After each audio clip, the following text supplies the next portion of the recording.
Good afternoon, ladies and gentlemen. This is Kazuri Alameen. I'm still breathing, very grateful.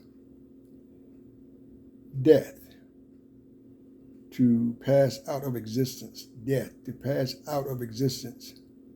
Um, the dynamics of there's no life in the body, brain wise, breathing wise. These are some of the definitions of death. So, what's your point, Mr. Kazuri? We all going to taste these dynamics on this earth. We're going to taste these dynamics. It's not a belief, it's evidence-based. And the older I get in life, the older life gets in me, I'm convinced more in my mind that you preach your own funeral while you are alive by what you do or by what you don't do. I know there's traditions and rituals and dogmas and doctrines. I understand all that piece too. But you preach your funeral while you are alive by what you do or don't do. For when you have passed out of existence or you're no longer breathing or the brain is no longer working, a combination thereof, all the singing, praying, and preaching and what people say about you, good or bad, based on the evidence of life and living, you won't hear any of that. You won't hear any of that, good or bad. Once again, it's evidence-based. So continue to demonstrate your excellence on earth. We up sometime, we down sometime, we hit sometime, we miss sometime. That's about just being human. It's being human. All of us hit and miss sometimes. Sometimes in life, the only way to get it right, we got to get it wrong first. But this thing called death, don't be manipulated by it. Don't be freaking out over it, because we're going to taste death on earth. But in order to be able to leave a legacy of something that's positive, powerful, and productive on earth, you got to be able to do something while you're on earth. As I told a young man last night, and will continue to say, ain't nobody getting up out these graves. That's evidence-based. Ain't nobody getting up out these graves. So while you're here, continue to give life your best. We're going to have seasons of prosperity. We're going to have seasons of adversity. It's life.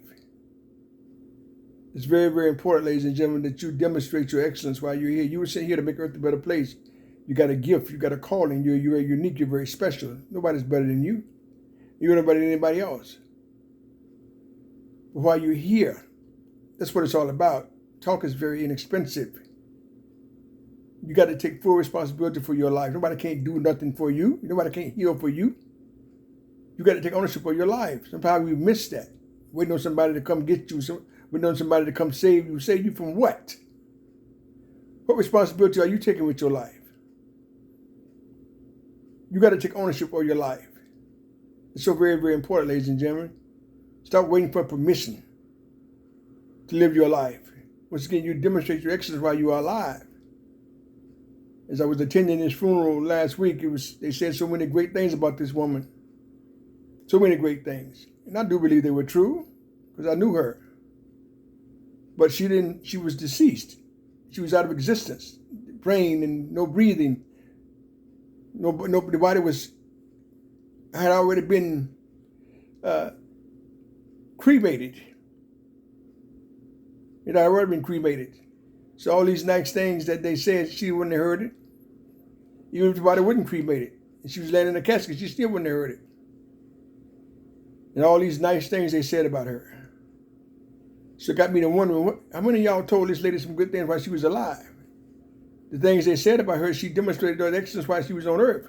Kindness, lovingness, loving, understanding, compassionate, helping people, freeing people, uplifting people, listening to people. And she didn't pick out one day a week or 1 hour a day to do that. That was who she was. So that legacy will live on earth. But she took full responsibility for her life. So I'm encouraging you to take full responsibility for your life. Ain't nobody coming for you because you're already here. So many people live and die waiting for somebody to come do something for you. What are you doing for yourself? What are you doing for yourself? What ownership are you taking for your life? Once again, you're very special. You're very unique. Stop waiting for somebody to come do something for you. You cannot be liberated being passive, docile, timid, You got to woman up and man up. Death before we pass out of existence. Once again, just like somebody picked up our birth certificate, somebody going to pick up our death certificate. So what it's all about is how you live in your life certificate. That's now. You have the right to disagree with me, and I'm okay with that, but you preach your funeral while you are alive. You don't need nobody to preach it for you. You preach that through demonstrating your excellence on earth. You do that. Once again, nobody can heal for you but you. Nobody can die for you but you, or nobody can live for you but you. So while you're here, make it a great experience. Even in seasons of adversity, make it a great experience. We live every day. We only die once. We live every day. We only die once. We live every day. We only die once. And this is an equal opportunity employer. Because death doesn't give a damn about your gender, your education, your bank account, your religion, your car, your money. It doesn't care. That's evidence-based. So encouraging you, while you're here on earth, keep on demonstrating your excellence. You were sent here to make earth a better place. You were sent here to make earth a better place. Think like it. Speak like it. And act like it. Peace and blessings.